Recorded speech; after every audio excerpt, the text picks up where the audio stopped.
प्रिय छात्रों, आप सभी का हार्दिक स्वागत है। बोर्ड परीक्षा परिणाम आ चुका है और आपने अच्छी मेहनत की है, अच्छे अंक प्राप्त किए हैं। इसके लिए आप सभी को हार्दिक बधाई। कुछ छात्र ऐसे भी हैं जिनके किन्हीं विषयों में कुछ समस्याएं हैं। लगातार आप फ़ोन और व्हाट्सएप कर रहे हैं, यूट्यूब पर कमेंट भी लिख रहे हैं, तो उसी के समाधान के लिए हमने इस वीडियो में कुछ जानकारियाँ शेयर की हैं आपके लिए। इसमें हम 4 चीज़ों की चर्चा करेंगे: ग्रीवांस सेल की, कंपार्टमेंट परीक्षा की, इम्प्रूवमेंट परीक्षा की और स्क्रूटनिंग की। तो आइए संक्षेप में इन बातों को देख लें। उत्तर प्रदेश माध्यमिक शिक्षा परिषद बोर्ड परीक्षा परिणाम को जारी करने के बाद परीक्षार्थियों के अंक पत्र में विसंगति को दूर करने के लिए ग्रीवांस सेल सहायता कक्ष की सुविधा प्रदान करती है। बोर्ड परीक्षा परिणाम 2024 घोषित होने के बाद 21 से 23 अप्रैल तक बोर्ड मुख्यालय और क्षेत्रीय कार्यालयों में अवकाश रहेगा, यानी 3 दिन ये बंद रहेंगे। सचिव श्री दिव्यकांत शुक्ल जी द्वारा जारी सूचना के अनुसार ग्रीवांस सेल बुधवार 24 मई से कार्य करना शुरू करेगा, अतः बुधवार से पहले बोर्ड कार्यालय से परीक्षार्थियों को संपर्क नहीं करने के लिए कहा गया है। परीक्षार्थियों को इंटरनेट से अंक पत्र की कॉपी मिल चुकी है। वे उसमें देखकर निम्नलिखित समस्याओं के समाधान के लिए ग्रीवांस सेल में अपनी शिकायत दर्ज करा सकते हैं। अपूर्ण परीक्षा फल, यद्यपि इस बार बोर्ड ने कहा है कि किसी का परीक्षा फल अपूर्ण नहीं है, लेकिन यदि आपके किसी विषय में कहीं अंक नहीं दिख रहा है, प्रैक्टिकल का या लिखित का, तो वह अपूर्ण परीक्षा फल के अंतर्गत आएगा।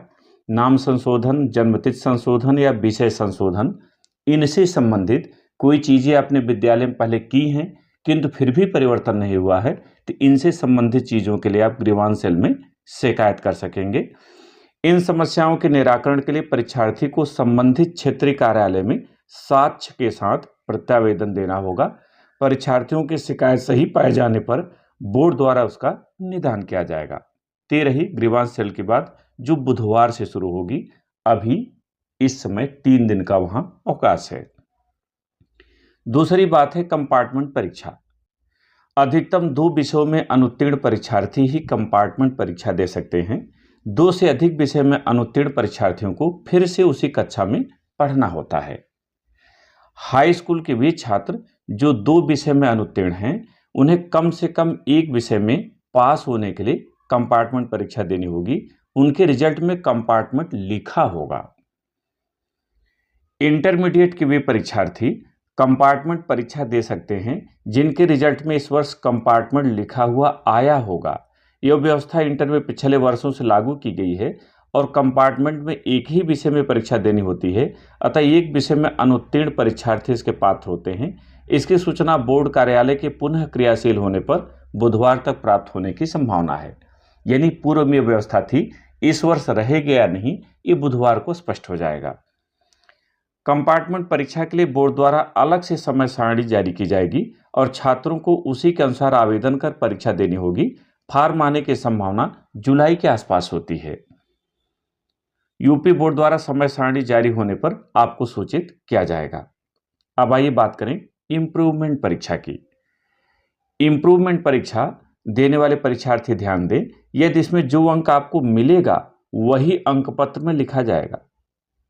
यदि आप पहले से भी कम अंक पाते हैं तो आपका अंक कम कर दिया जाएगा। जैसे पहले आपको 50 अंक मिला है और पुनः परीक्षा देने पर 40 अंक मिलते हैं, तो आपके अंक पत्र पर 40 ही लिखा जाएगा। यानी इम्प्रूवमेंट में अगर आपका अंक घटता है तो घट जाएगा, बढ़ेगा नहीं, ये ध्यान रखिएगा। यानी बढ़ता है तो बढ़ जाएगा, लेकिन कम अंक आपको मिलते हैं तो वही अंक लिखा जाएगा। बोर्ड के नियमानुसार हाई स्कूल एवं इंटरमीडिएट के परीक्षार्थी इम्प्रूवमेंट परीक्षा दे सकते हैं। हाई स्कूल के वे छात्र जो 5 विषय में उत्तीर्ण हैं और एक विषय में अनुत्तीर्ण हो गए हैं, बोर्ड के नियमानुसार वे पास माने जाते हैं। किंतु यदि वे चाहें तो अपने अंकों में सुधार हेतु अंक सुधार या इम्प्रूवमेंट परीक्षा दे सकते हैं। यह सुविधा इंटरमीडिएट के उन छात्रों के लिए भी है जिन्हें किसी विषय में कम अंक मिला हो परंतु वे अनुत्तीर्ण न हो। इसकी सूचना बोर्ड द्वारा जारी की जाती है। अभी इस वर्ष की परीक्षा हेतु इसके लिए सूचना जारी नहीं की गई है, किंतु पिछले वर्षों के आधार पर अनुमान है कि यथाशीघ्र इसकी सूचना जारी की जाएगी, यानी 2-3 दिन आपको और इंतजार करना होगा। इंटर में इंप्रूवमेंट परीक्षा एक या एक से अधिक विषय, 2 विषय में भी दी जा सकती है, जो पहले नियम था। इसके लिए बोर्ड द्वारा जारी होने वाली निर्धारित समय सारणी के अनुसार शुल्क जमा कर आवेदन करना होगा। जुलाई में इंप्रूवमेंट परीक्षा हेतु फॉर्म भरे जाने की संभावना होती है। परीक्षा अगस्त या सितंबर में होती है। यद्यपि अभी इसकी सूचना जारी नहीं की गई है, अतः इस विषय में निश्चित जानकारी के लिए इंतजार करें। स्क्रूटनी में अंक बढ़ने पर बढ़ाया जाएगा, किंतु कम नहीं किया जाता, जबकि इंप्रूवमेंट परीक्षा में अंक कम होने पर अंक कम भी किया जाएगा। अतः इंप्रूवमेंट का फॉर्म सोच समझकर भरें। अंतिम बात, स्क्रूटनी यानी सन्निरीक्षा। स्क्रूटनी में आपको उत्तर पुस्तिका के अंक जोड़े जाते हैं। कोई प्रश्न नहीं जंचा है या अंक जोड़ने में छूट गया है तो उसे सुधारा जाता है। यदि अंक नहीं बढ़ता है तो अंक पत्र में कोई परिवर्तन नहीं होता। इसमें अंक कम नहीं किया जाता है, यानी एक बार जो आपको अंक मिला है अंक वही रहेगा या बढ़ने पर बढ़ा दिया जाएगा। हाई स्कूल और इंटरमीडिएट परीक्षा परिणाम से असंतुष्ट छात्र एवं छात्राएं जिन्हें उम्मीद है कि वे कुछ और अंक पा सकते हैं, स्क्रूटनी सन्निरीक्षा के लिए फॉर्म भर सकते हैं। आवेदन पत्र 14 मई 2024 तक भरे जा सकते हैं। इसके लिए बोर्ड ने लिखित और प्रयोगात्मक खंड के लिए अलग अलग 500 रुपये प्रति प्रश्न पत्र का शुल्क निर्धारित किया है। यानी अगर आप इंटर में हैं और केमिस्ट्री की बात है, रसायन विज्ञान की बात है, और उसमें लिखित और प्रयोगात्मक दोनों के लिए आप भर रहे हैं तो दोनों का अलग अलग 500 रुपये लगेगा।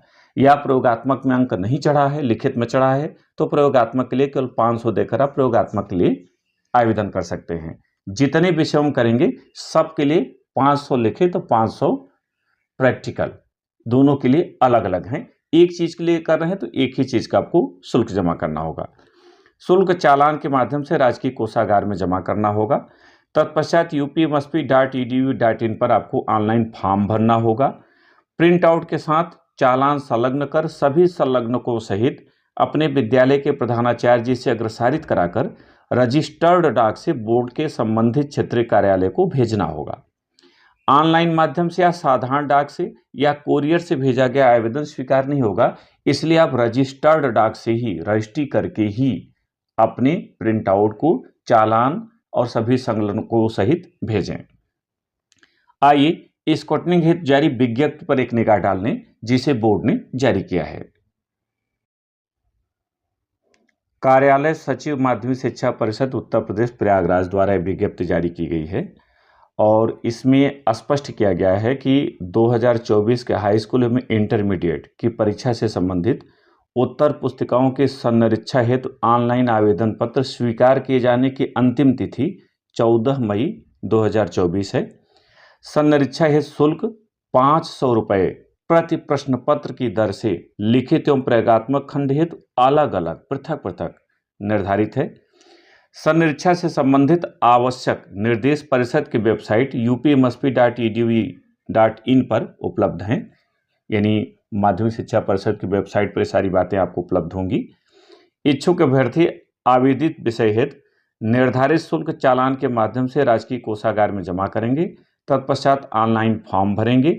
फॉर्म का प्रिंट आउट डाउनलोड करके प्रिंट लेकर सन्निरीक्षा हेतु शुल्क के मूल चालान को उसमें लगाकर सत्यापन हेतु उसे संलग्न कर रजिस्टर्ड डाक से परिषद के संबंधित क्षेत्रीय कार्यालय को निर्धारित तिथि 14 मई 2024 तक अवश्य भेज देंगे। आपको संबंधित क्षेत्रीय कार्यालय में भेजना है, जिसका जो क्षेत्रीय कार्यालय है, जैसे प्रयागराज मंडल का प्रयागराज है, बनारस मंडल का बनारस है, इस तरह से क्षेत्रीय कार्यालय में बिना लाइन के सीधे अथवा कोरियर अथवा साधारण डाक से भेजा गया आवेदन स्वीकार नहीं किया जाएगा और 14 मई के बाद जो आवेदन प्राप्त होंगे उन पर भी कोई कार्रवाई नहीं होगी। इसलिए समय से इसे करेंगे।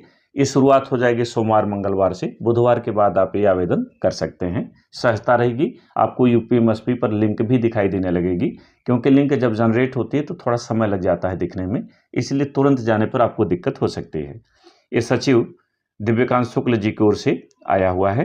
तो ये रहा सन्निरीक्षा की बात। जैसे ही ग्रीवांश सेल शुरू होगी तो नई जानकारी आते ही आपको फिर अवगत कराएंगे। अगर आपकी कोई समस्या है तो कमेंट कीजिएगा, उसका समाधान किया जाएगा। बहुत बहुत धन्यवाद।